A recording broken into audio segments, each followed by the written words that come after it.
Hello, hello, welcome back to Talkin' Tunes, and today we are talking about the 10 tunes on Creedence Clearwater Revival's third studio album and second of 1969, Willy and the Poor Boys. This is yet another album that I don't know, or that I don't own, and this is also another video that I'm, honestly, let you in on a little secret here, kind of bullshitting a little bit. I enjoy this album. I enjoy CCR. I'm just not, what some would call a super fan. But it's a good album. It's a fun album. It's just not what I listen to all that often, but it is plenty good. Starting off with song number 1, Down on the Corner, automatically off the bat, an iconic song. Down on the corner, howdy in the street, Willy and the poor boys playing. Like, it is phenomenal. Like, it is a fantastic piece of Southern rock. It's got an iconic riff. It's very catchy and also very short. Most of the songs on this album clock in at well under 3 minutes. I'm talking like 2.5 minutes. There are, several that go a decent amount above that. One of these is almost 7 minutes long. But it is just a good album. Oh, it's just a good song. It's either about, a group of kids playing in the street, or it's a band playing down on the corner. I think it's the latter one. And it's just an iconic song and a great song. Phenomenal. Song number 2, It Came Out of the Sky. This is a song about a UFO encounter. It crash lands on this one dude's farm. The scientist comes down, and he's just like, "That's a Martian aircraft, that is." And then the government's like, "Nah, this is like some Soviet shit." And they either buy the land or the craft from whoever owns it, because it is a woman, I forgot her name, because she's being kind of, a little iffy about it, or a little, stubborn about it, and she's just like, "Well, you can buy it for $17 million, and so the government buys it for $17 million. At least that's what I got out of the song. Song number 3, Cotton Fields, in parentheses, the Cotton Song. This is the best song about a childhood the author didn't experience. John Fogerty wrote basically every Creedence Clearwater Revival song. I honestly feel like he would have had a better and much more active career if he had just done a Jethro Tull or a King Crimson and just decided, Creedence Clearwater Revival is me and whoever the fuck else. But he didn't do that. I guess you could argue that that's a little more respectable. But it is... it's a great song about a childhood that the author didn't experience, because he's just like, it was in Louisiana, about a mile from Texarkana. The band was from California. They grew up in California, at least from my understanding. Like, these guys did not have this childhood, but it's a damn good song. It's only like one verse. It's not even verse-chorus. It's just one verse/one chorus, and they do it 3 times. Not that it's bad. I wouldn't argue it's lazy. It doesn't overstay its welcome, and it's not repetitive. It's just like, here, out, gone.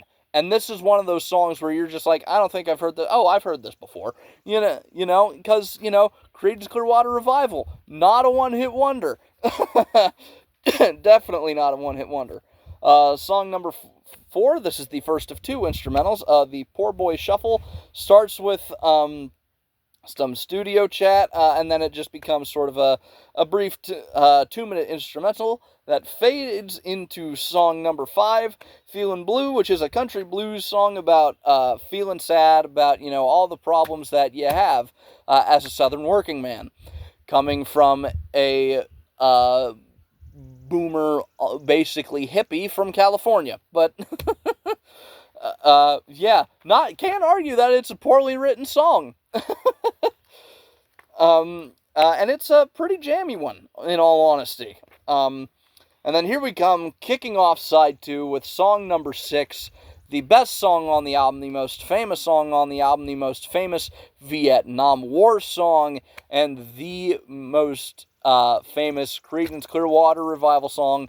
You know it, I know it, you've heard it, I've heard it, your grandma's heard it, your dad's heard it, your fucking cousin's heard it, your newborn son has heard it. It is Fortunate Son. Like, holy shit. I mean, outside of the very, at the time, poignant, and still now kind of poignant, and very political lyrics, it's just a phenomenal song to rock out to. Like, it is, almost hard rock. There's, like, you can clearly see where Leonard Skinner took some of their inspiration from, which I just reviewed their first album. I'll leave a link to that in the description down below. It is just a phenomenal song. Just that iconic bow-now, bow-now, bow-now, bow-now, bow-now, bow. Some folks are born made to raise a flag. Ooh, that red, white, and blue. And then that's about all most people can understand, because this song is played at parties and in movies. It's not the most patriotic song, but it's not an anti-American song either. But it is fucking iconic, and if you play this during the 4th of July, hey, go fucking nuts, buddy, because this is a phenomenal song. Just, like 2.5 minutes as well. It is not long. Like, you would think this is at least a 3.5 minute song. No, 2.5 minutes, in, out, iconic, brief, just bam. Just a shot of excellence. Holy shit, this song's awesome. And then song number 7, Don't Look Now, is not a good follow-up. Just kind of sounds like the rest of the album. It's not bad. It just exists. Song number 8, The Midnight Special. This is a working man song, and another iconic song. It's like another one when it starts where you're just like, I haven't heard that. Oh, wait. Once it gets to that chorus of, let the midnight special shine a light on me. You're like, oh, you've heard it. Again, it's another Southern working man song. Again, there's a reason that CCR was big then, and, is still pretty recognizable now, even amongst my generation. I'm an outlier as a part of Gen Z, because I actually curate what I listen to and pay attention to what I listen to. I don't just load up Spotify for shits and giggles. I load up Spotify to listen to an album I don't own. But it's just, it is a great song. Fucking phenomenal. Song number 9, Side of the Road. It's another instrumental. It was clearly written, like, it's hard to explain unless you listen to it, but it was clearly written with lyrics in mind, or the idea to put lyrics to it, but they just didn't. They just kind of left it. And it's just, you know what? Works perfectly fine. And then song number 10, Effigy. This is the longest song on the album by 1.5 minutes. It's like 6 minutes 40. So it's all but 7 minutes. It's another very jammy one. It's about burning an effigy, and then the fire gets out of control and starts burning down the surrounding fields. It's, again, very jammy, and in my opinion, pretty damn good way to end the album. In all honesty, go buy it. I am dead serious. I don't own it. And I have heard this album before. I think I've heard it 2-3 times before. But I forget how much I like Creedence Clearwater Revival until I listen to Creedence Clearwater Revival. So, definitely go buy it.